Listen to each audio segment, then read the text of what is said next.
roho yako inatamani uvuke mahali fulani. Roho yako inasema, Mungu nipe tena nafasi kidogo, nipe tena kidogo Bwana, niongezee tena kidogo niweze kuvuka. Unaumia, mapito ni mazito. Yesu yupo. Usikae peke yako, ubaki na Yesu. Yesu atakupa mwanzo mwingine. Usiogope. Biblia inasema njia za Mungu sio kama njia za mwanadamu, wala mawazo yake sio kama mawazo yetu. Anatuwazia mawazo mema, kutupa tumaini siku zetu za mwisho. Najua umeanza kwa ugumu, lakini utamaliza vizuri. Mungu atakusaidia, hautaaibika. Mwamini Mungu na kutia moyo ya kwamba hautaaibika, na kutia moyo ya kwamba hautaaibika.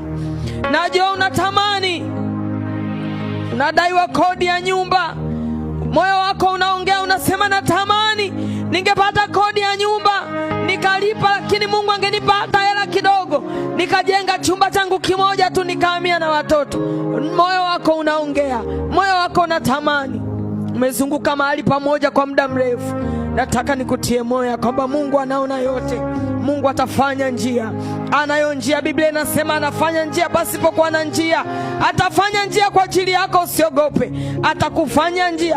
Bwana atainua mtu atakuja kukutia moyo. Bwana atainua mtu atakuja kuleta fedha.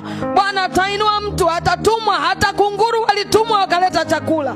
Bwana atainua mtu atakuja kukutia moyo na utavuka hapo ulipo. Cha msingi mtazame Yesu. Mwangalie Yesu, ndiye mwanzilishi wa imani yetu. Mwangalie Yesu, usimwangalie mwanadamu. Wanadamu wanavunjana moyo, wanadamu wana wivu, wanadamu wanasengenyana. Mtazame Yesu aliye mwanzilishi wa imani yako.